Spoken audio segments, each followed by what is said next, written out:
Sarah, Matt, there's about 80 people back behind me. It's been fluctuating in numbers throughout the day. This demonstration started last night when a few hundred students came and set up what they're calling an encampment, but they don't really have any sort of tents or temporary housing. They really just have chairs, have supplies, have blankets. They're all just sitting very peacefully, very calmly, having discussions with each other throughout the day today. They had different events like discussions on how to protest correctly and safely, as well as some talks. And they also had some professors come out and discuss. They did some arts and crafts, really trying to keep this a very peaceful and calm demonstration. As I said, this is day 2, but the protesters that I spoke with tell me that they'll stay out here as long as is necessary until the UConn administration talks with them about their demands.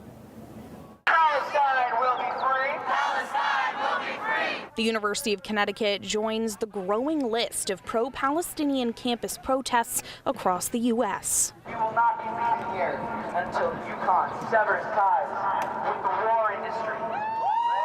A call for the school to disclose and divest, a want shared by most of these student demonstrations around the country. Their actions and their burying their hand in the sand and refusing to listen to us will not be tolerated. These students have 4 demands. They're asking for the university to stop investing in endowments and firms tied to the current conflict, sever ties to the war industry and with Israel, and end what they say is the repression of Palestinian and pro-Palestinian student activists.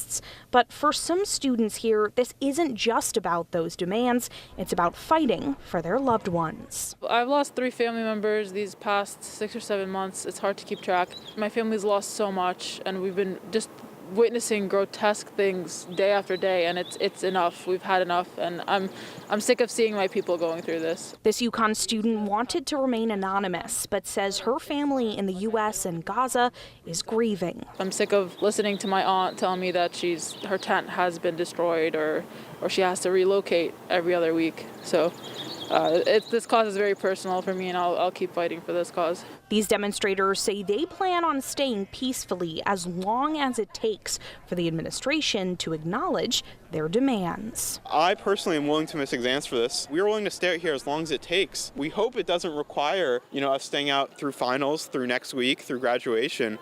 But if it takes that, we will be here, and we will make ourselves known to the administration until they meaningfully engage with our demands.